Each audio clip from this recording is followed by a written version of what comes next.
GI के next topic में हम लोग देख रहे हैं अब जो जीआई का दूसरा हम लोग पार्ट देख रहे हैं, that is due to GI due to N double bond N system. अब बेटा इस सिस्टम की वजह से जीआई देख रहे हैं, राइट।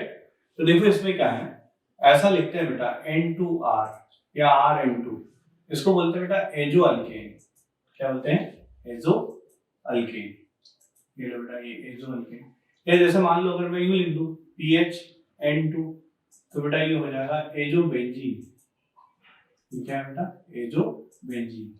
ये इस तरह से सिंपली इसमें क्या है, बहुत सिंपल सा है ये जीआई वाला पार्ट, जिसमें क्या है, मान लो कि मैंने यूं लिखा N डबल बॉन्ड N, यहां लिखा R, यहां लिखा R, ये लोन पेयर और ये लोन पेयर।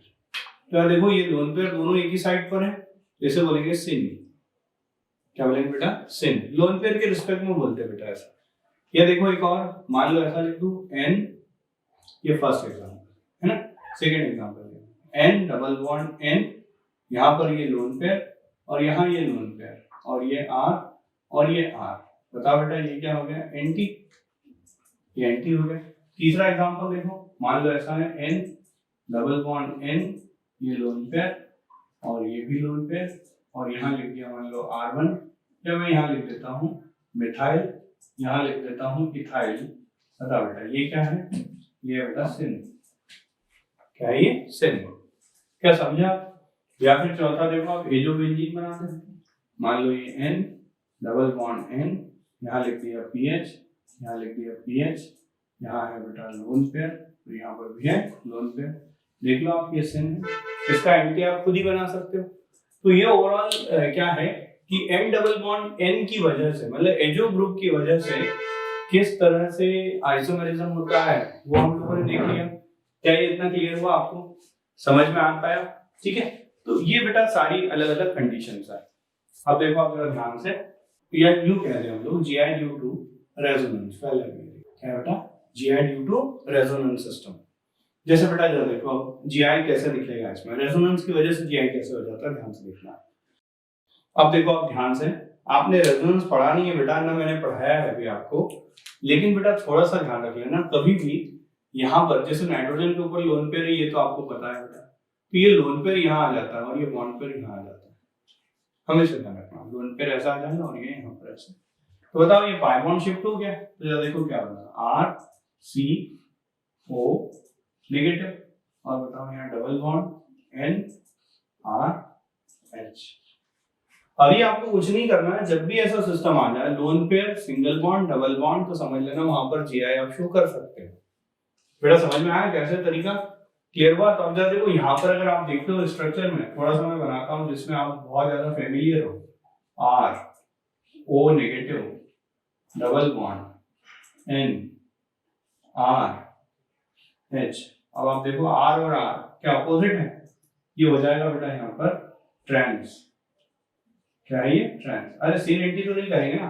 देखो सिस ट्रांस कब करते हैं? जब चार ग्रुप हो तो सिस ट्रांस कर लेते हैं, लेकिन बेटा उसमें से अगर कोई एक लोन पेयर या दो लोन पेयर वाली कंडीशन हो तो सिन एंटी किया जाता है। देखो यहाँ तो लोन पेयर है ही नहीं, तो बेटा आप यहाँ पर क्या कर रहे हैं हम लोग? ट्रांस। तो इसका सिस फॉर्म भी आप बना ही सकते हो, जैसे एंड करके बना देता हूँ C डबल बॉन्ड N, और बताओ बेटा यहाँ पर क्या? R, यहाँ पर भी क्या? R, यहाँ पर बोलो O नेगेटिव, और यहाँ पर क्या है? H। ये इस तरह से, तो इसे हम लोग बोलेंगे बेटा यहाँ पर सिस। कौन सा फॉर्म हो गया? सिस। तो दो अलग अलग है, सिस और ट्रांस। ये इस तरह से आप जो है स्ट्रक्चर एक्सप्लेन कर सकते हो, that is due to resonance. ये रेजोनेंस के कारण जो है बेटा जीआई दिख रहा है आपको, है ना। इसमें मैं एग्जांपल लिख देता हूं कुछ।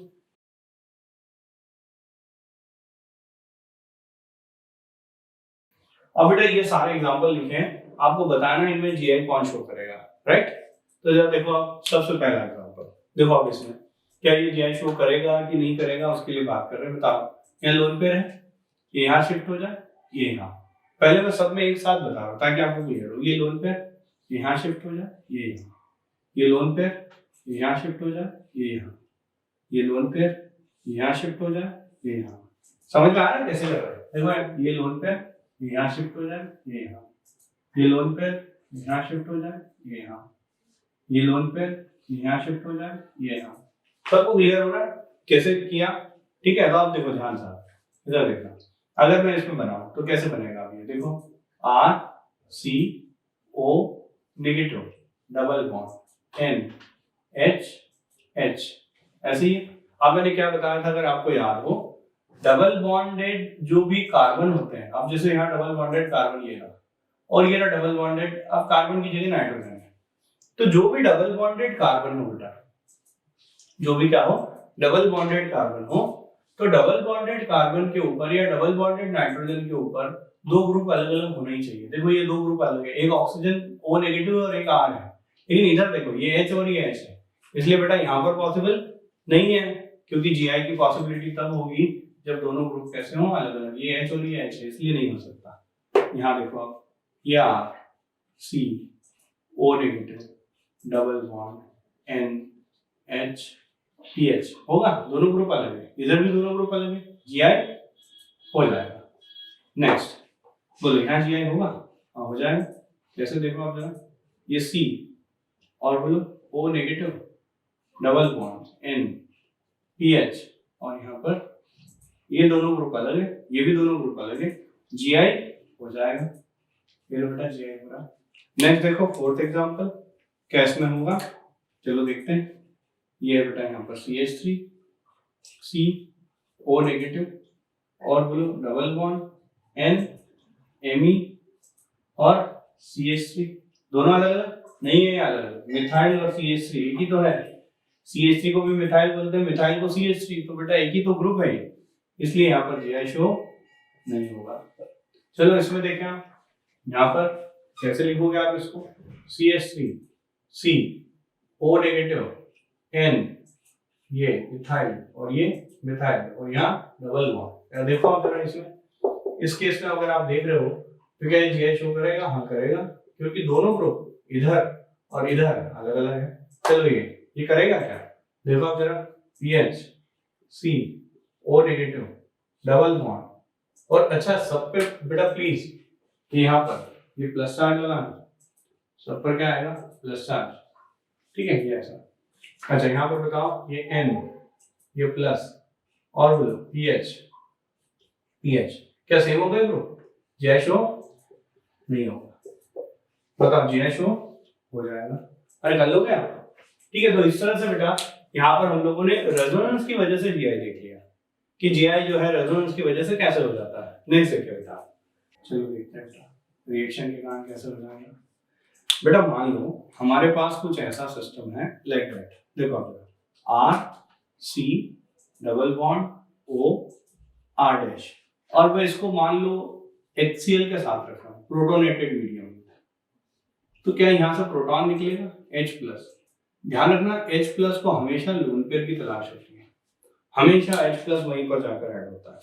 बताओ क्या ये जाकर ऐड हो जाए?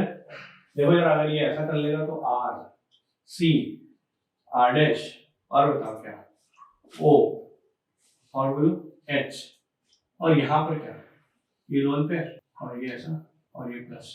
अब आप खुद ही देख लो, देखो आप जरा, विथ रिस्पेक्ट टू R1 और लोन पेयर क्या ये एंटी हो गया? आंसर ये सिन हो गया, और ये बताओ क्या है? एंटी। अरे मैंने बताया था आपको, जब लोन पेयर और कोई ग्रुप अगर अपोजिट हो तो ये सिन होता है, और अगर कोई लोन पेयर और कोई ग्रुप अगर सेम साइड पर हो तो वो एंटी होता है। तो विथ रिस्पेक्ट टू R1 या R डैश क्या ये सिन है? And with respect to R it is anti.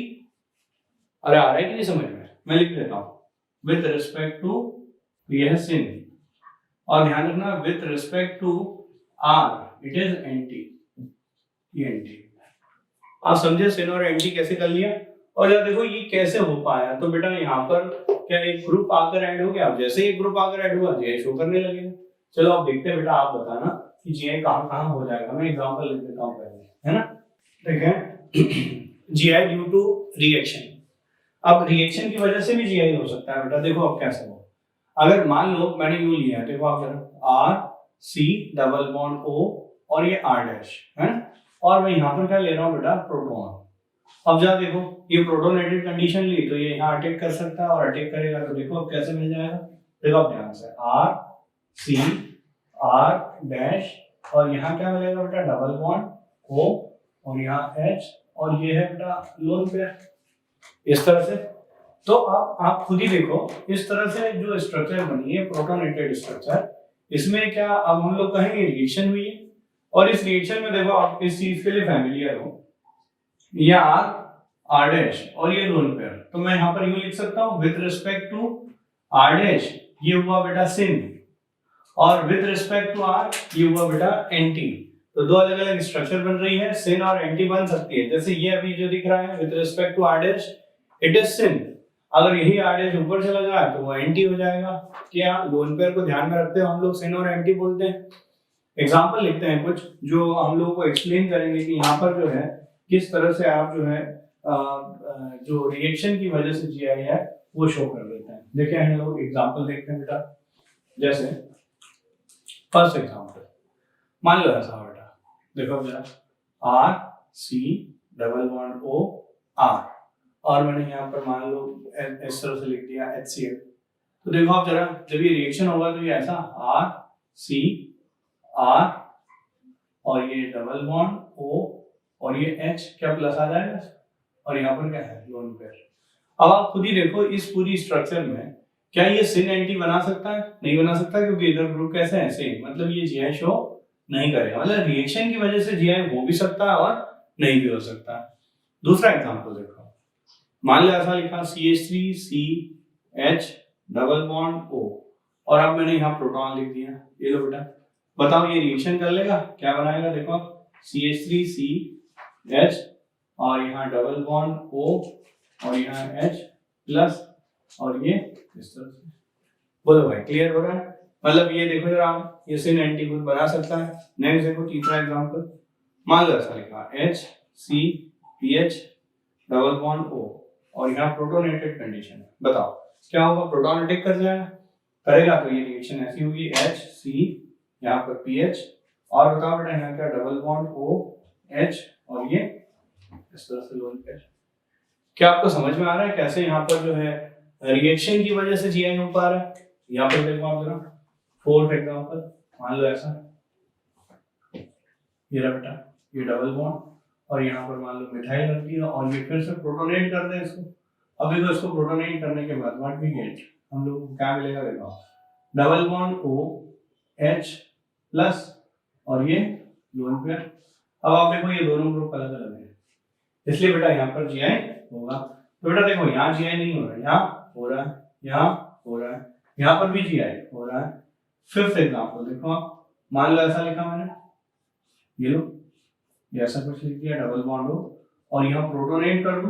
बताओ आफ्टर प्रोटोनेशन हम लोग को ये जो प्रोडक्ट मिलेगा क्या ये जीआई शो करने वाला है, नहीं ये नहीं करेगा। रीजन देखो आप, क्योंकि ये दोनों ग्रुप सेम है ना, दैट्स व्हाई जीआई शो नहीं होगा। तो इस तरह से हम लोग कह सकते हैं बेटा कि ये जो मॉलिक्यूल्स हैं ये जीआई रिएक्शन की वजह से शो कर पा रहे हैं बेटा, कि जहां रिएक्शन होगी वहां पर जो है इस तरह से जीआई शो हो जाता है। ठीक है, नेक्स्ट देखें हम बाइफिनाइल रिंग। बाइफिनाइल रिंग की वजह से जीआई देख रहे हैं बेटा। अब ध्यान से समझना आप क्या है। इन जनरल होता क्या है, ये जैसे ये एक बेंजीन रिंग है, तो यहाँ पर सेम थिंग अगर ये दूसरी बेंजीन रिंग और अटैच कर दूं तो such type of compound is known as biphenyl compound. क्या बोलेंगे इसे, बाइफिनाइल कंपाउंड। तो ये बाइफिनाइल रिंग हो गई बेटा। अब इसमें से क्या होता है, ये जो दोनों फिनाइलिक रिंग है ये दोनों प्लेन में है, ये both rings on the plane, ये प्लेन पर ही है बेटा दोनों रिंग। बट होता क्या है, अगर मैं इन रिंग के ऊपर बल्कि साइड अटैच कर दूं लाइक दैट, या बल्कि ग्रुप अटैच कर लूं, तो अटैच करने के बाद ये रिंग अपनी पोजीशन को चेंज कर लेते हैं Br। यहाँ पर मान लो ये बल्कि साइड और ये Br और ये रिंग और ये रिंग।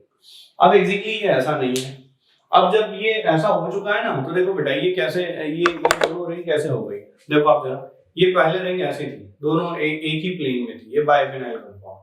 लेकिन जब बड़े बड़े ग्रुप आ गए, ये जो मेरा थंब मूव कर रहा है बेटा, इसको देखो, ये मान लो ये बड़े बड़े ग्रुप है।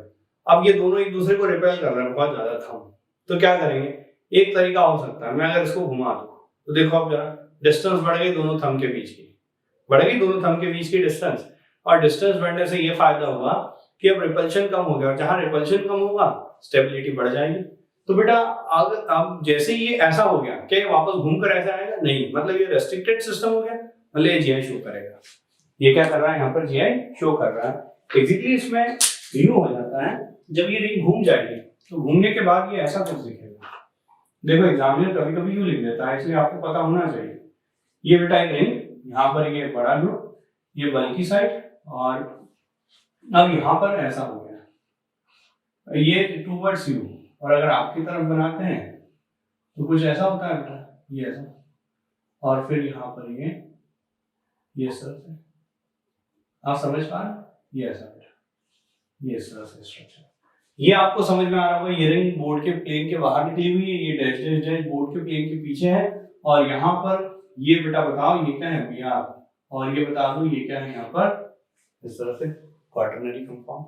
तो बेटा ये एग्जैक्टली क्या है? तो हम लोग कहेंगे सच टाइप ऑफ कंपाउंड। ये तो बेटा जीआई शो नहीं कर रहा है क्योंकि ये फ्री रोटेशन करता है, यहाँ रोटेशन फ्री है, एकदम रोटेशन कर सकता है, बिल्कुल करे।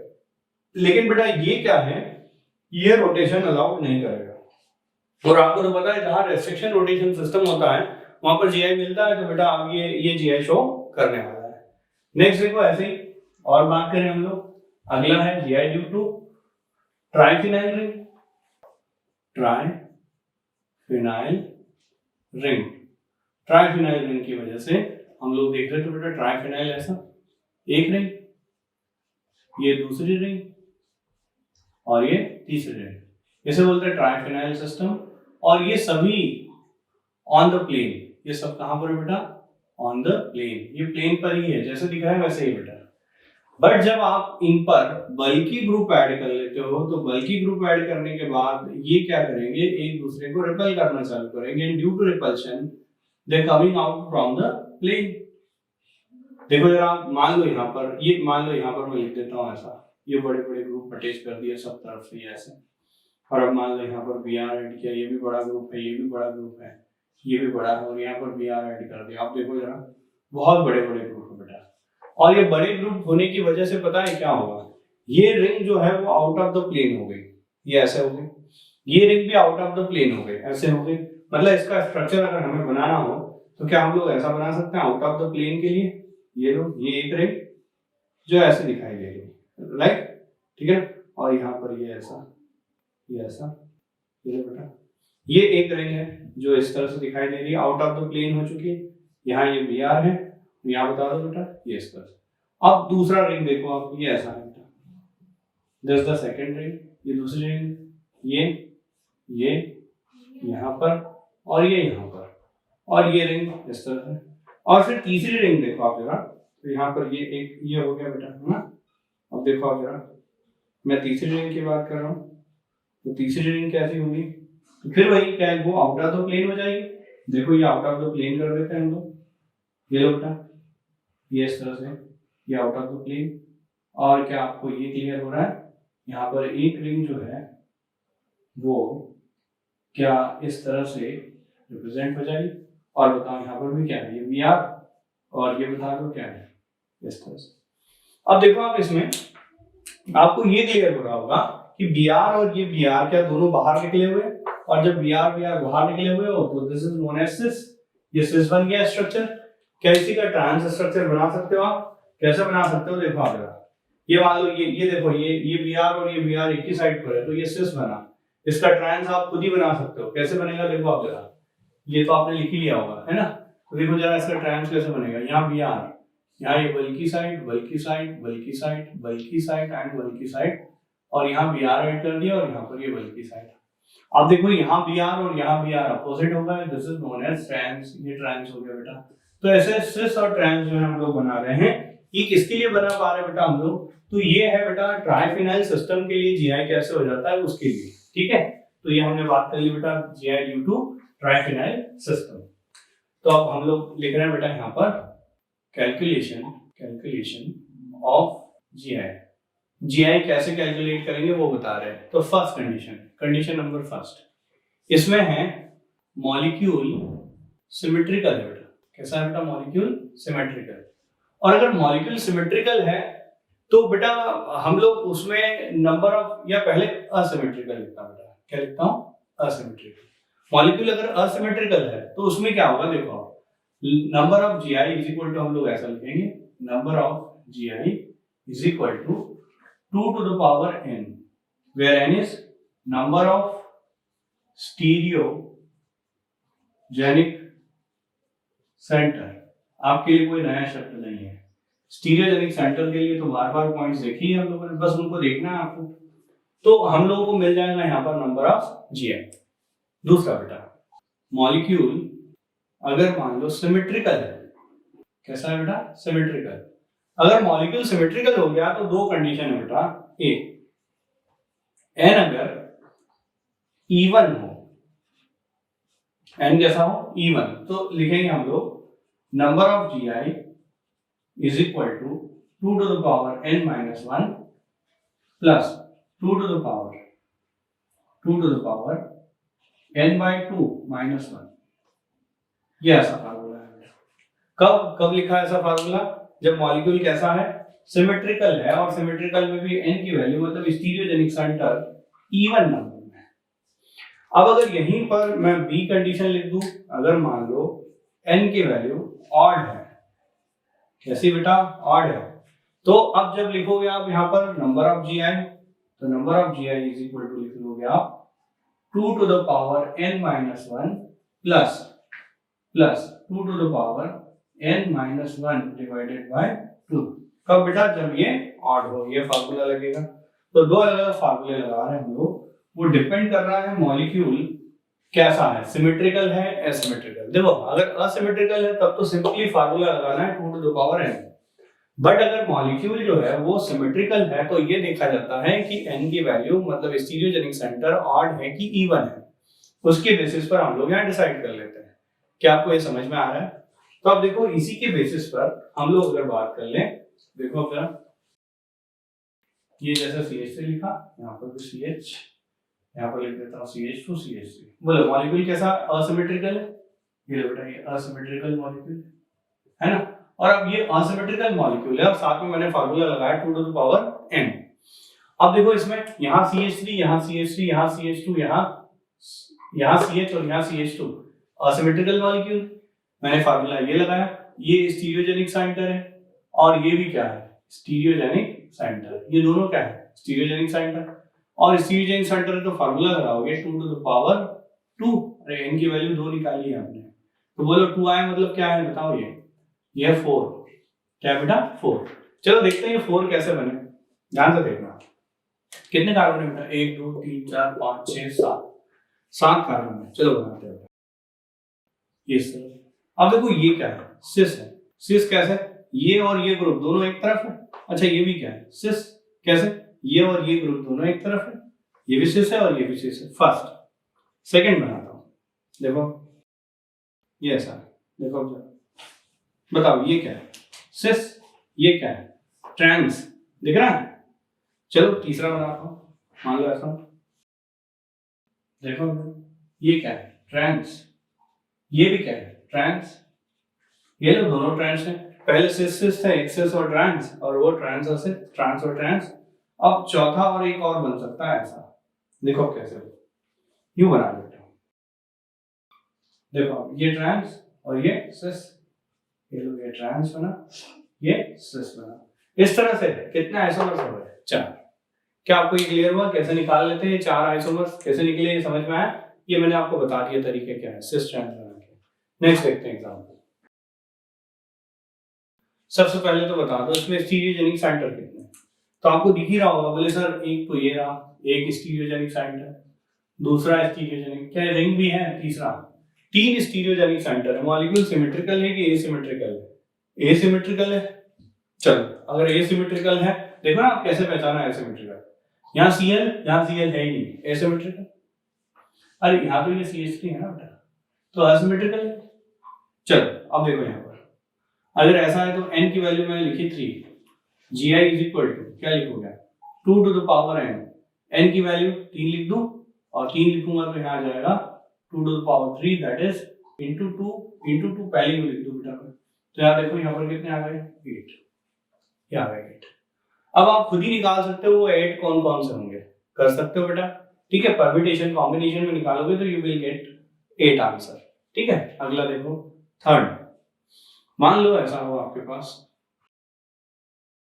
इसमें जरा देखो आप सबसे पहले तो ये देख लो कि मॉलिक्यूल सिमेट्रिकल है कि एसिमेट्रिकल। चलो चेक करते हैं। CH3 CH3 CH CH C CH asymmetrical, molecule कैसा है बेटा, एसिमेट्रिकल है।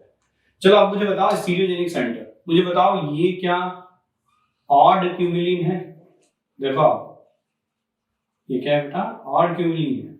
और ऑड क्यूमुलिन के लिए मैंने बताया था वो शो करते हैं जीआई अगर उनके कार्बन पर जो एंड कार्बन है उन पर अगर दो ग्रुप अलग अलग अटैच हो, जैसे कार्बन इससे हाइड्रोजन और इससे CH3, इस कार्बन पर हाइड्रोजन और ये पूरा ग्रुप दोनों अलग अलग है, यहाँ पर ये ग्रुप अलग है और यहाँ पर भी ग्रुप दोनों दोनों अलग है।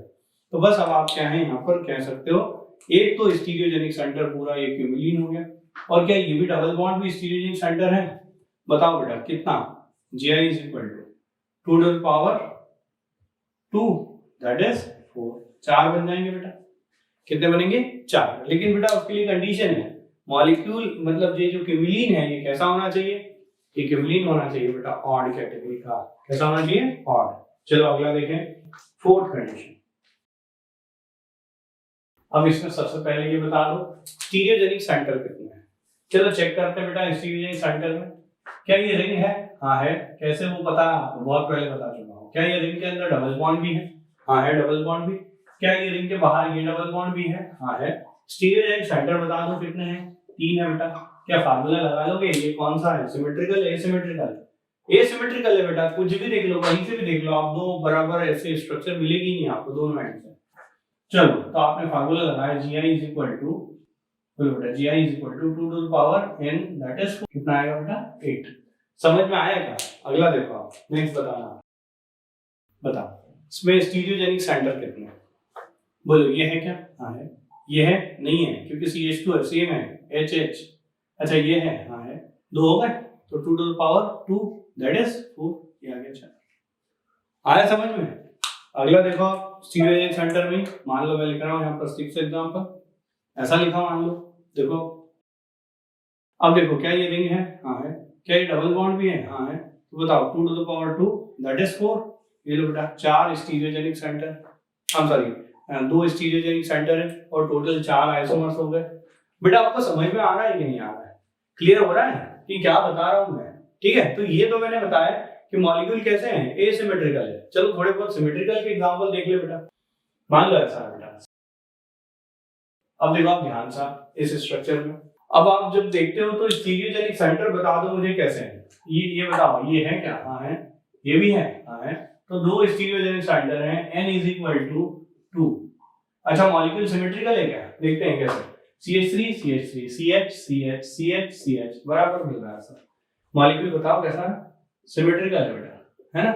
और मॉलिक्यूल सिमेट्रिकल है, n की वैल्यू 2 आई है, 2 मतलब क्या है इवन, ये लो बेटा इवन वैल्यू है, तो फार्मूला लगाएंगे Gi is equal to 2 to the power n minus 1 plus 2 to the power n by 2 minus 1, बताओ बेटा 2 to the power n minus 1 मतलब क्या, 2 to the power 1 हो जाएगा प्लस 2 to the power, यहाँ पर बेटा ये 2 रखोगे तो 1 minus 1 0 that is 0, बताओ बेटा 2 plus 1 that is 3, अरे 2 के पावर में किसी के भी 0, किसी के भी पावर में 0 हो दैट मींस 1। चलो बेटा ऐसा 3 आया ना आंसर, समझते हैं 3 कैसे आया, 1 2 3 4 5 6, बेटा 6 कार्बन एटम है, चलो बनाते हैं 1 2 3 4 5 6, ये लो यहाँ पर डबल बॉन्ड, यहाँ पर डबल बॉन्ड, बोलो क्या है ये फर्स्ट मॉलिक्यूल जो बना है, ये सिस है, ये भी सिस है। दूसरा बनाते हैं बेटा ऐसा, ये सिस है और ये ट्रांस है, दिख रहा है, और ऐसा तीसरा भी लगाते हैं, तीसरा ऐसा बनाना, ये डबल बॉन्ड है, ये डबल बॉन्ड, बताओ ये क्या ट्रांस है और ये बताओ क्या है ट्रांस है। तो ऐसे 3 मॉलिक्यूल बने बेटा, क्या और कोई बना सकते हो कि जिसमें आप ऐसा, ये सिस और ये ट्रांस है, बोले सर एक और बना सकते हैं, एक ट्रांस और एक सिस, अरे बात तो वही हुई, स्ट्रक्चर सिमेट्रिकल है तो वो तो बेटा सेम टू सेम मिलेगा, that's why number of isomer कितने हो गए 3, ये कब बेटा, 3 कब आते हैं? जब मॉलिक्यूल कैसा हो, सिमेट्रिकल कैटेगरी का हो। जब मॉलिक्यूल सिमेट्रिकल कैटेगरी में चला जाता है तब हम लोग कहते हैं बेटा कि यहाँ पर जो है जीआई कुछ इस तरह से काउंटेबल हो जाता है। और देखते हैं बेटा नेक्स्ट एग्जांपल 8। अब आप देखो इसमें पहले तो ये बता दो स्टीरियोजेनिक सेंटर कितने हैं। चलो देखते हैं बेटा, ध्यान से देखना। मुझे बताओ यहाँ CH3, यहाँ CH3, यहाँ CH, यहाँ गड़बड़ हो गया, मतलब ये एसिमेट्रिकल है। मॉलिक्यूल कैसा है? एसिमेट्रिकल। अच्छा ये क्या है? स्टीरियोजेनिक सेंटर है? नहीं है, सेम है। अच्छा ये है? हाँ है। ये भी है? हाँ है। बताओ n की वैल्यू 2i है और ये मॉलिक्यूल कैसा है? एसिमेट्रिकल है। और एसिमेट्रिकल है तो फार्मूला फिर से बताओ क्या लिखते हैं? Gi is equal to 2 to the power n, directly 4। ये आंसर आया। Next question, question number 9। अब मुझे ये बताओ ये मॉलिक्यूल सिमेट्रिकल है कि एसिमेट्रिकल है? चलो चेक करते हैं। इधर देखो, ये पूरा same, carbon carbon, double bond double bond, और ये मॉलिक्यूल कैसा बताओ? सिमेट्रिकल है, ये सिमेट्रिकल मॉलिक्यूल। अच्छा अब n की वैल्यू बता दो, क्या ये इवन की विलीन है? और आपको तो पता है बोले सर इवन की विलीन तो जीआई शो करते ही नहीं, मतलब स्टीरियोजेनिक सेंटर ये तो हो ही नहीं सकता। इवन की विलीन कभी भी जीआई शो नहीं करते। कौन शो करते बेटा? ऑड की विलीन। तो बेटा ये तो हो ही नहीं सकता ना, क्योंकि ये तो इवन की विलीन है। अच्छा ये रिंग है? हाँ है। क्या ये भी रिंग है? हाँ है। बताओ बेटा क्या लिखोगे आप? n की वैल्यू 2, फिर से क्या आएगा? इवन, और इवन आएंगे तो देखो आप क्या लिखेंगे, number of GI is equal to, क्या मैं डायरेक्टली लिख दूं कि फार्मूला लिखूं? पूरा ये फार्मूला आएगा, ये वाला तो लिखा है ना यहाँ पर, यही वाला फार्मूला इधर फिट हो जाएगा। बोलो क्या लिखोगे आप? वही सेम आ जाएगा। 3 आंसर यार। आंसर क्या आएगा? 3, क्योंकि n की वैल्यू तो वही है ना, तो आंसर क्या आएगा? 3। नेक्स्ट देखें, हम लोग बात कर रहे हैं अब properties of cis and trans. Cis और ट्रांस की प्रॉपर्टी क्या है उसके लिए बात कर रहे हैं। देखो अब जरा प्रॉपर्टीज में क्या है। तो सबसे पहली बात तो ये कि मैं आपको एक पॉइंट बता रहा हूँ, वो ध्यान से समझना होगा। मान लो आपके पास 2 अलग अलग चार्ज पार्टिकल है बेटा, Q और ये Q, और इनके बीच की डिस्टेंस है मान लो 2l। तो यहाँ पर क्या होता है, एक शब्द यूज करते हैं डायपोल मोमेंट। क्या बोलते हैं बेटा? Dipole moment. और ये जो डायपोल मोमेंट है इसको शॉर्ट में लिखते हैं न्यू से, और ये होता है Q into 2l।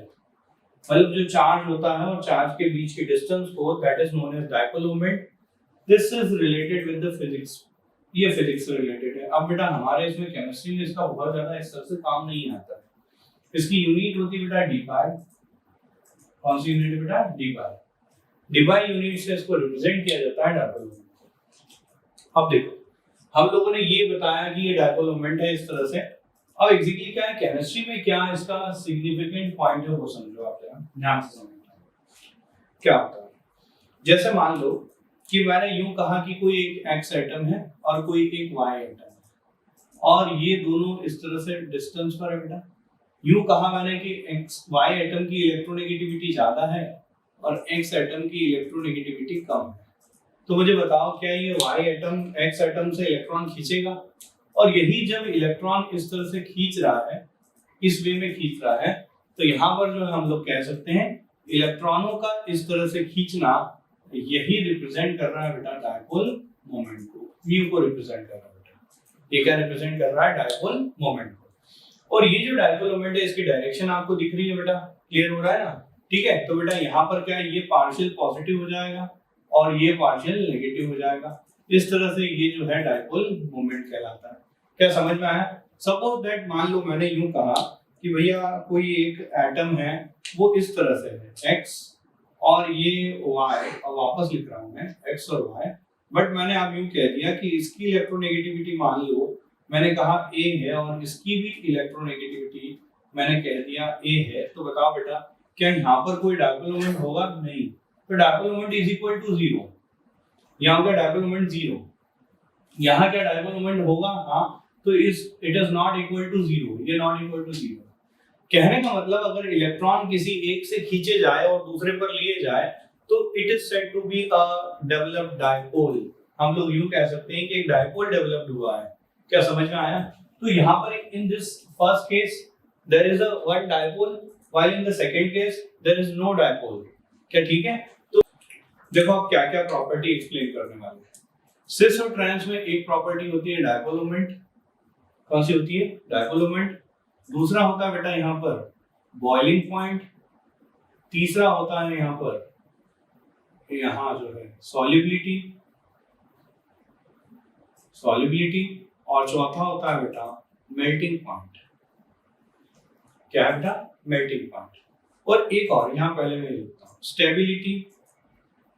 क्या लिख रहा हूँ बेटा? स्टेबिलिटी। और फिर फिफ्थ पॉइंट लिख रहा हूँ मैं मेल्टिंग पॉइंट।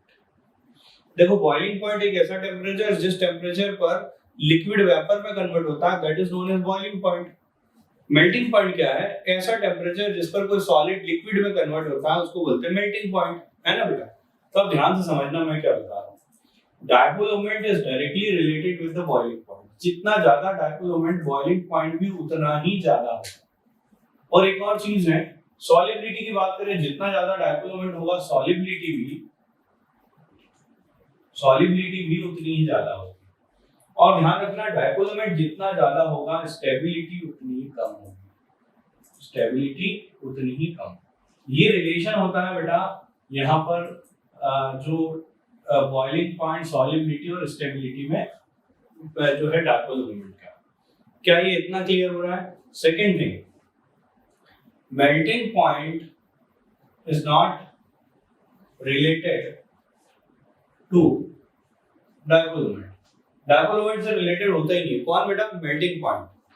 ये किस पर डिपेंड करता है? तो डिपेंड करता है बेटा, ध्यान रखना, it depends on the close packing. किस पर डिपेंड कर रहा है? Close packing. जितनी ज्यादा क्लोज पैकिंग कहेंगे हम लोग, मेल्टिंग पॉइंट भी उतना ही ज्यादा। किस पर डिपेंड कर रहा है? ये क्लोज पैकिंग पर। अब ध्यान से समझना है, इधर देखना। मान लो मैंने यूं कहा कि ये है इस तरह से डबल बॉन्ड और ये CH3 एक ये ए स्ट्रक्चर। एक और मैंने कहा वो यू है बेटा, ये इस तरह से, ये बेटा इस तरह से। ये क्या सिस है? हाँ, क्योंकि दोनों एक तरफ है। क्या ये ट्रांस है? हाँ, क्योंकि अपोजिट है। अरे ये देखे थे ना बेटा स्ट्रक्चर बना। अब देखो क्या होता है, इसमें close packing is not possible. इसमें क्लोज पैकिंग पॉसिबल नहीं है बेटा। बट इन दिस केस ध्यान रखना, close packing is possible. Close packing इसमें पॉसिबल। जब क्लोज पैकिंग पॉसिबल है तो ध्यान से समझना बात, जितनी अच्छी क्लोज पैकिंग होगी मेल्टिंग पॉइंट भी उतना ही ज्यादा होगा। चलो मैं बनाता हूँ क्लोज पैकिंग। देखो आप बहुत बढ़िया से क्लोज पैकिंग करके ये रखते हैं, ये बढ़िया क्लोज पैकिंग हुआ। और क्लोज पैकिंग जितनी ज्यादा, क्या मेल्टिंग पॉइंट भी उतना ही ज्यादा? कह सकते हैं बेटा, मेल्टिंग पॉइंट के लिए ऑर्डर हमेशा होगा। Melting point order is always क्या होगा बेटा? Trans is greater than cis। ये हमेशा ऑर्डर फॉलो करना होता है। हमेशा मेल्टिंग पॉइंट का ऑर्डर कैसा होगा? ट्रांस का मेल्टिंग पॉइंट सिस से ज्यादा ही होगा। ट्रांस का मेल्टिंग पॉइंट सिस से कैसा होगा? ज्यादा ही होगा। क्या आप समझ पा रहे हो? ठीक है, चलो अब बेटा हम लोग बहुत आराम से सारी प्रॉपर्टी समझते हैं। ये मैंने आपको बता दिया कि कब, कैसे, किस तरह से। देखो सारी प्रॉपर्टी डिपेंड कर रही है डायपोल मोमेंट पर।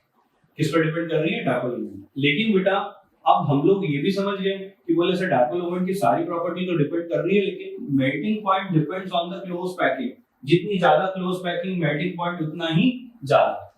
चलो ध्यान से समझो, मैं यहाँ पर कुछ स्ट्रक्चर लिख रहा हूँ। ये बेटा मैं क्वेश्चंस लिख रहा हूँ, है ना? क्वेश्चन नंबर फर्स्ट मैंने यूं लिखा बेटा, देखो CH3C double bond C, CH3 H and H। एक और स्ट्रक्चर वो ऐसे CH3C double bond C H CH3 and H। ये दो अलग अलग। अब इन दोनों स्ट्रक्चर्स में आप देखो जरा क्या क्या आपको क्वेश्चन पूछेंगे। ये तो बेटा है, और ये बताओ ये क्या है? ये क्या आपको दिख रहा है? सिस है। हाँ, और बताओ ये क्या है? ये ट्रांस है। दिख रहा है आपको दोनों स्ट्रक्चर, एक क्या है सिस है और दूसरा क्या है ट्रांस है। अब इन दोनों में हम लोग जो है प्रॉपर्टी बताने वाले हैं, क्वेश्चन यही आते हैं। देखो क्वेश्चन क्या है, ये जो पॉइंट्स लिख रहा हूँ यही क्वेश्चन है। देखो पॉइंट्स में क्या क्या लिखा हूँ, मैं ये पूछ रहा हूँ आपसे, बताओ भाई डायपोल मोमेंट का क्या हुआ पहला, है ना। दूसरा आपको बताना है सॉलिबिलिटी का क्या हुआ वो बताना है। तीसरा आपको बताना है, यहाँ पर समझ में आ रहा है ना, पहला क्या बताना है जो है डायपोल मोमेंट का क्या हुआ, दूसरा क्या बताना है सॉलिबिलिटी का क्या हुआ, तीसरा आपको ये बताना है स्टेबिलिटी का क्या हुआ, है ना, स्टेबिलिटी बतानी है। फिर आपको यू भी बताना है कि भैया बॉइलिंग पॉइंट का क्या हुआ, है ना, और फिर लास्ट में बताना है आपको कि भैया मेल्टिंग पॉइंट का क्या हुआ, है ना। ये सारी प्रॉपर्टी मैंने लिख दी, है ना। और आपको तो पता है, बोले सर ये जो ऊपर वाली आपने लिखी है प्रॉपर्टीज, ये जो प्रॉपर्टी लिखी है प्रॉपर्टी नंबर 1 2 3 4, ये तो सब डायपोल मोमेंट पर डिपेंड करने वाली है। बट जो फिफ्थ वाली प्रॉपर्टी है depends on the close packing, और आपको तो पता है क्लोज पैकिंग किसमें अच्छी होती है, ट्रांस में एज कंपेयर टू सिस।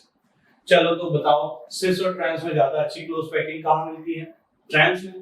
तो बताओ ट्रांस में अगर ज्यादा है तो मेल्टिंग पॉइंट ज्यादा होगा, इसका मेल्टिंग पॉइंट कम होगा। चलो अब बाकी इधर आते हैं, ये तो मेल्टिंग पॉइंट डिसाइड कर लिया behalf of close packing.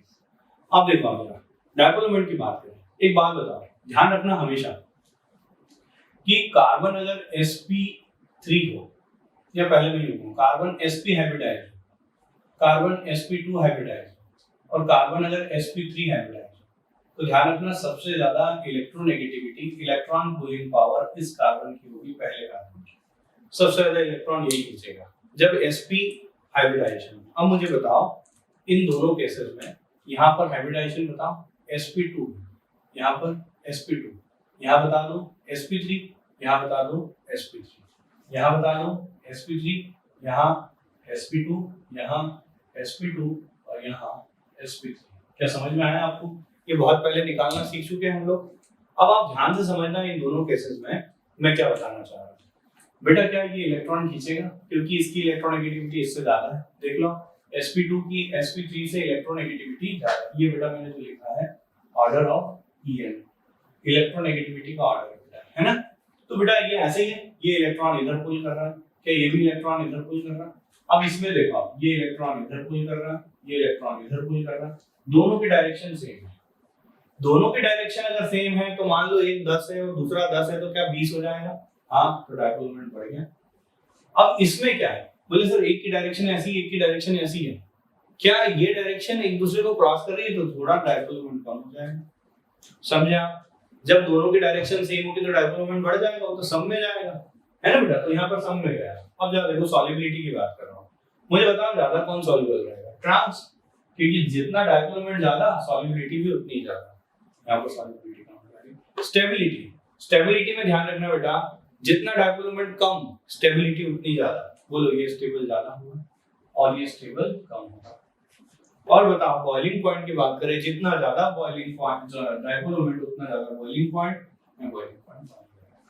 Question clear हुआ? समझ में आया? ठीक है, ये एक पहला क्वेश्चन हो गया। क्वेश्चन नंबर 2, क्वेश्चन नंबर 2 की बात करें। अब ध्यान से सुनो, मान लो ऐसा लिख देता हूँ। अब हमारे पास क्वेश्चन ऐसा है बेटा, C और यहाँ ट्रिपल बॉन्ड CH, यहाँ पर भी ये बेटा ऐसा लिख दूंगा C और यहाँ लिख दिया ट्रिपल बॉन्ड CH, यहाँ मैं लिख देता हूँ बेटा ऐसा, देखो ये लिख दिया यहाँ पर C ट्रिपल बॉन्ड CH, और यहाँ भी ऐसे लिख देता हूँ बेटा, क्या लिख दूँ बताओ, यहाँ लिख देता हूँ C ट्रिपल बॉन्ड CH, ऐसा लिखा। अब आप ध्यान से समझना, इसमें अगर आपसे पूछ ले यही सारी चीजें वापस, अब आपसे ये क्वेश्चन नंबर 2 हो गया बेटा हमारा। बताओ ये सिस है और वो ट्रांस है, क्या मेल्टिंग पॉइंट तो वही रहेगा जैसा ऑर्डर लिखा है ना। अब चलो देखते हैं, दूसरी बात करते हैं। इधर देखना, क्या ये इलेक्ट्रॉन अब इधर खींचेगा जबकि पहले इधर रहा था? क्योंकि बेटा इसकी इलेक्ट्रोनेगेटिविटी अब तो इसकी ज्यादा हो गई, क्योंकि ये sp है बेटा। अरे sp हो गया ना, तो इलेक्ट्रॉन ये खींचेगा, sp वाला ज्यादा खींचेगा, तो इलेक्ट्रॉन उधर गए। क्या इधर भी गए? बोलो अब इसमें क्या हुआ, इलेक्ट्रॉन इधर गए तो इसमें भी इलेक्ट्रॉन, ये इधर गए तो ये इधर गए, अब ये 10 और ये 10 क्या जीरो हो गया? डायपोल मोमेंट कम हो गया, देख लो बेटा, डायपोल मोमेंट कम कर दिया। और यहाँ डायपोल मोमेंट जरा देखो, ये इधर और ये इधर, क्या डायपोल मोमेंट बढ़ गया? अब बताओ क्या सब, अरे यार सीधी सी बात है, एक इलेक्ट्रॉन इधर जा रहा है, एक इधर जा रहा है, क्या डायपोल मोमेंट जीरो नहीं हो जाएगा? तो इसका जीरो हो गया। अरे समझ में आ रहा है? मैं यूं भी लिख सकता हूँ, ब्रैकेट में जीरो है। अच्छा यहाँ पर जो है, लेकिन आपको क्लियर हो रहा है, ये इधर ये इधर, तो इसका वेक्टर फॉर्म तो इधर आएगा ना बीच में कहीं, तो कुछ ना कुछ तो होगा जाएगा। चलो बेटा, तो इसका डायपोल मोमेंट ज्यादा होता है, इसका कम है। अब जिसका डायपोल मोमेंट ज्यादा, सॉल्युबिलिटी ज्यादा, स्टेबिलिटी कम और बॉइलिंग पॉइंट ज्यादा। इधर बात करें बेटा, बताओ, डायपोल मोमेंट कम तो सॉल्युबिलिटी कम, स्टेबिलिटी ज्यादा और बॉइलिंग पॉइंट कम। बेटा समझ में आया कैसे करते हैं ये क्वेश्चन? क्लियर हुआ? Next question number 3। Question number 3 लिख रहा हूं, ध्यान से देखना, मैं क्वेश्चन नंबर 3 कर रहा हूं। देखो मान लो मैं यहाँ पर ये रख देता हूँ बेटा Cl, यहाँ पर भी ये रख देता हूँ, मान लो मैं ये Cl, और यहाँ पर भी रख दूं मैं Cl, और यहाँ पर भी रख दूं मैं Cl। अब दिख ही रहा है एक्सेस और दूसरा ट्रांस है। अब आप देखो जरा, यहाँ पर क्लोरीन की इलेक्ट्रोनेगेटिविटी बहुत ज्यादा होती है बेटा। क्लोरीन हमेशा इलेक्ट्रॉन पुल करता है, खींचता है। क्या ये खींच रहा है? ये भी खींच रहा है, ये इधर खींच रहा है, ये इधर खींच रहा है। क्या आंसर सेम होगा इसमें भी? ये क्वेश्चन नंबर 3 लिख दिया मैंने। क्वेश्चन नंबर 2 जो लिखा था उसमें क्लियर हो गया। अब ये मैंने किसकी बात कर ली? This is about the question number 3। आपको समझ में आ रहा है कैसे करना है बेटा? ठीक है, तो ये बेटा इस पर बेस्ड हुए क्वेश्चन जो हम लोगों ने देखे कि डायपोल मोमेंट कैसे आप फाइंड आउट कर लेते हैं, डायपोल मोमेंट कैसे निकाल लेते हैं।